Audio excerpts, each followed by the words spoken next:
বিডিওর পক্ষ থেকে দুজন স্টাফের বিরুদ্ধে অভিযোগ করা হয়েছে থানায় আবাস যোজনায় মানে যারা প্রাপক নয়, যোগ্য নয়, তাদের নাম তোলার জন্য। কি বলবেন এই বিষয়ে? তার মানে আবাস যোজনায় দুর্নীতি হয়েছে, স্বয়ং বিডিও বলছে, সারা পশ্চিমবঙ্গের মানুষ বলছে আবাস যোজনায় দুর্নীতি হয়েছে, সাধারণ মানুষ বলছে। আজকে বিডিও বলছে, তার স্টাফের নামে কমপ্লেন করলো। আপনারা বলুন তো, যে এই বিডিওর যে নিচু স্তরের কর্মীরা আছে বা অফিসাররা আছে, বিডিও না বললে করার ক্ষমতা আছে? আর তৃণমূল না বললে বিডিও করেছে? তৃণমূল বিডিও মিলে এইসব করেছে, করে যখনই দেখেছে বিডিও ফেসে গেছে তখনই তার নিচের স্টাফগুলোকে ফাঁসাচ্ছে, তাদের নামে কমপ্লেন করছে। বাগদার বিডিও যান, বনগার বিডিও, দালাল এরা তৃণমূলে, সম্পূর্ণ তৃণমূলের দালাল, তৃণমূলের নির্দেশে চলে। এখন যেহেতু বিডিও ফেসে গেছে, তার জন্য তার নিচু স্তরের কর্মীকে ফাঁসাচ্ছে নিজে বাঁচার জন্য। কর্মীরাও তো জড়িত আছে নাকি? কর্মীরা জড়িত আছে, বিডিওর নির্দেশে করেছে। এখন বিডিও ফেসে গেছে বলে তাদেরকে বলির পাঠা করছে।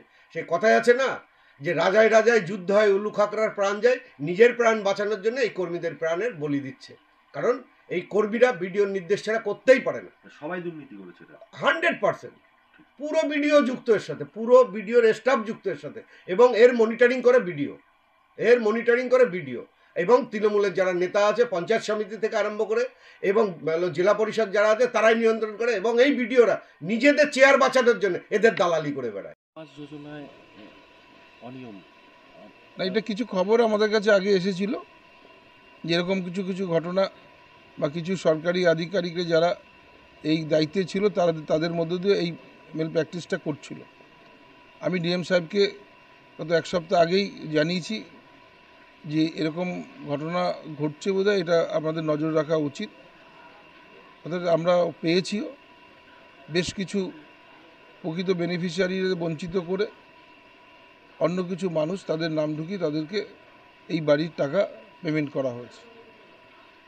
এফআইআর হয়েছে, যাদের গ্রেপ্তার হয়, এবং এই যে মূল চক্র যারা এই গরিব মানুষকে বঞ্চিত করবার চেষ্টা করেছেন বা করছেন, মুখ্যমন্ত্রীর যে চিন্তাভাবনা সাধারণ গরিব মানুষের বাড়ি তাদের পৌঁছে দেওয়ার দায়িত্ব নিয়ে তিনি কাজ করছেন।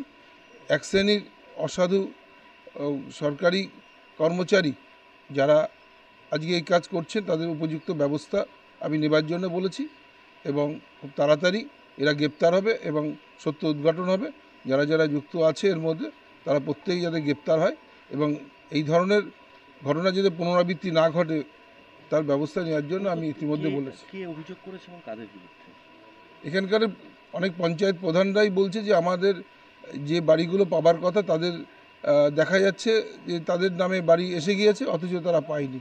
খোঁজ নিয়ে দেখা গেল যে অন্য পঞ্চায়েতে কেটে নিয়ে এরকম তারা করে দিয়েছে। এগুলো সরকারি কিছু আধিকারিকরা এই চক্রের সাথে যুক্ত না থাকলে সম্ভব নয়। আমরা সেইভাবে দুজনের বিরুদ্ধে জানতে পারছি যে ব্লক আধিকারিক আরও অনেকে নিশ্চিত আছে, তাদের সমস্ত খুঁজে বের করা দরকার। প্রশাসনকে দায়িত্ব দেওয়া হয়েছে। আমি এসপি সাহেবকেও বলেছি, এখন পর্যন্ত জানতে পেরেছি আমরা এখনও যা পেয়েছি তাতে 50-60টা পেয়ে গেছি। আশা করছি আরও। কালোপুর পঞ্চায়েত আছে, চৌবেরিয়া 2 আছে, গোপালনগর 1 আছে, গঙ্গানন্দপুর আছে, এরকম কিছু হয়েছে। আরও বেরিয়ে আসবে, খোঁজ নিয়ে আমরা সব পঞ্চায়েতকে বলেছি খোঁজ রাখতে। বিজেপি বা বিরোধীরা একটা অভিযোগ করছে যে এর সঙ্গে তৃণমূলরাই যুক্ত আছে, নয় এত বড় হতো না, কারণ আমরা বারবার অভিযোগ। বিজেপির অন্য কোনো কাজ নেই এসবগুলো বের করে দেবার বা সঠিক কাজ করবার। এরা শুধু আছে রাজনীতি করবার জন্য, আর অন্য কোনো কাজ নেই এদের। মানুষের পাশে দাঁড়ায় না, মানুষের জন্য কোনো কাজ করেনি। এই ঘর 3 বছর আগে কেন্দ্রীয় সরকারের দেবার কথা, তারা দেয়নি।